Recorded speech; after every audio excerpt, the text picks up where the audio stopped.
Hi అండి. Welcome to my channel Cultural Platter. ఈరోజు ఎంతో టేస్టీగా ఉండే గోంగూర రొయ్యల కూర ఎలా తయారు చేయాలో చూద్దాం రండి. నేను ఇక్కడ 2 కట్టల గోంగూరని తీసుకున్నాను. వాటిని కాడలు లేకుండా క్లీన్ చేసుకొని 3 సార్లు శుభ్రంగా కడుక్కోవాలి. తర్వాత స్టవ్ మీద కడాయి పెట్టుకొని 3 టేబుల్ స్పూన్స్ ఆయిల్ వేసుకోవాలి.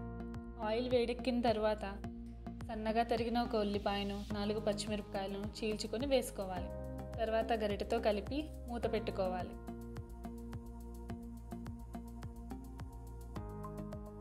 ఉల్లిపాయలు వేగాయండి. ఇప్పుడు ముందుగా శుభ్రం చేసి పెట్టుకున్న రొయ్యలను కూడా ఈ ఆయిల్లో వేసుకోవాలి. తర్వాత బాగా కలపాలి. రొయ్యలు వేగేంత వరకు ఉడికించుకోవాలండి. తర్వాత అందులోని 1/2 టీ స్పూన్ పసుపు, 1/2 టీ స్పూన్ సాల్ట్ వేసుకోవాలి.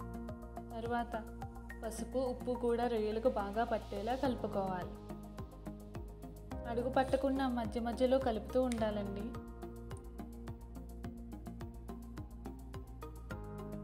రొయ్యలు మొత్తం నీరు లేకుండా ఉడికిపోవాలండి. చూసారా, నూనె కూడా పైకి తేలిపోయింది. రొయ్యలు బాగా వేగాయన్నమాట. ఇప్పుడు మనం ముందు శుభ్రం చేసి పెట్టుకున్న గోంగూరను నీళ్ళు లేకుండా చూసి వేసుకోవాలి. మొత్తం బాగా కలుపుకోవాలి. కింద ఉన్న ఉల్లిపాయలు రొయ్యలు అన్నీ కలిసేలా పైకి కిందకి కలుపుకోవాలి.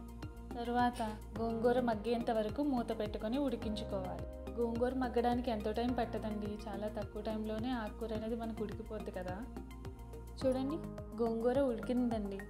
తర్వాత 2 స్పూన్ల కారం వేసుకొని బాగా కలుపుకోవాలి. గోంగూరకి కారం ఎక్కువే పడుతుందండి.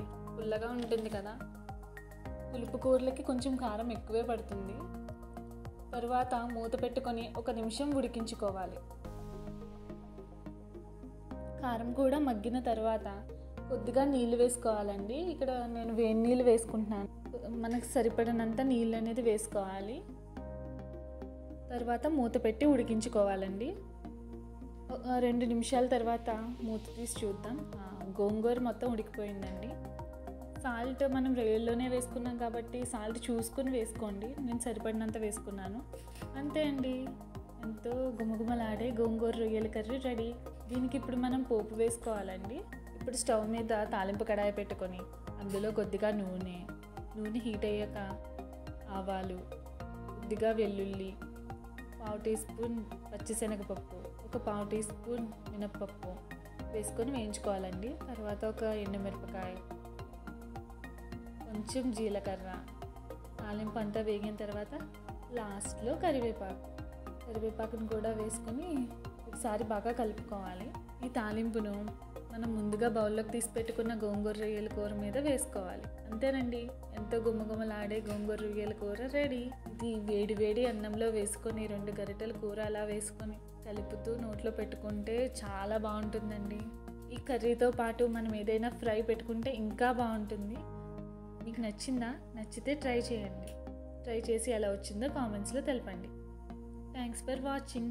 Please subscribe.